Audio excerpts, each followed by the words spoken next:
Hand whisk வச்சு நான் நல்லா மிக்ஸ் பண்ணி விட்டுறேன். கட்டி எதுவுமே இல்லாத அளவுக்கு நம்ம நல்லா கரைச்சிடலாம். தண்ணி வந்து பாத்தீங்கன்னா 1/2 டம்ளர் அளவுக்கு தண்ணி சேர்த்திருக்கேன். எடுத்து வச்சாச்சு. இந்த அளவு 1 கப் அளவுக்கு நான் வந்து வெல்லம் எடுத்திருக்கேன். உங்களுக்கு ஸ்வீட் அதிகமா வேணும் அப்படின்னா நீங்க 1/4 கப் அளவு கூட நீங்க எடுத்துக்கலாம்.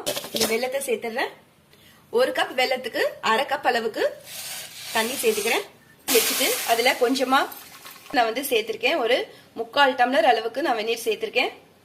நம்ம வெள்ளை கரைசல சேர்த்துக்க போறோம்.